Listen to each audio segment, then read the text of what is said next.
નમસ્કાર, આપ જોઈ રહ્યા છો નેશન પ્લસ ન્યૂઝ. હું છું આપની સાથે વિભિક્ષા પરમાર. વડોદરા શહેરમાં ગેરકાયદે દબાણો સામે વડોદરા મહાનગરપાલિકાએ લાલ આંખ કરી છે. વોર્ડ નંબર 5માં આવેલી પાણીગેટ ટાંકીથી લઈ પોલીસ સ્ટેશન સુધીના માર્ગ પર ઓનલાઈન ફરિયાદ મળ્યા બાદ પાલિકાની ટીમે સપાટો બોલાવીને રસ્તાની નડતર રૂપ ગેરકાયદે દબાણો દૂર કર્યા છે. વડોદરાના વોર્ડ નંબર 5ના રહીશો દ્વારા પાણીગેટ ટાંકીથી પોલીસ સ્ટેશન સુધીના માર્ગ પર થતા ગેરકાયદે દબાણો અંગે પાલિકામાં ઓનલાઈન ફરિયાદ નોંધાવવામાં આવી હતી. આ ફરિયાદને પગલે વડોદરા મહાનગરપાલિકાની દબાણ શાખાની ટીમ તાત્કાલિક એક્શનમાં આવી હતી અને સ્થળ પર પહોંચી કાર્યવાહી હાથ ધરી હતી.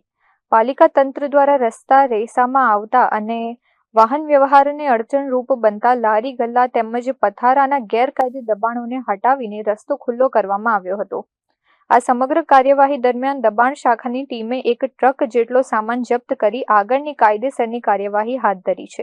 ઓનલાઈન ફરિયાદ મળતા જ પાલિકા તંત્ર દ્વારા કરાયેલી આ ત્વરિત કાર્યવાહીથી સ્થાનિક રહીશો અને વાહન ચાલકોએ રાહતનો શ્વાસ લીધો છે. Bureau report, Nation Plus News, Vadodara. સમાચારોના સતત અપડેટ મેળવવા માટે અમારી નેશન પ્લસ ન્યૂઝની યુટ્યુબ ચેનલને સબસ્ક્રાઇબ કરો, બેલ આઇકન દબાવો અને જોડાયેલા રહો ફેસબુક, ઇન્સ્ટાગ્રામ અને ટ્વિટર પર.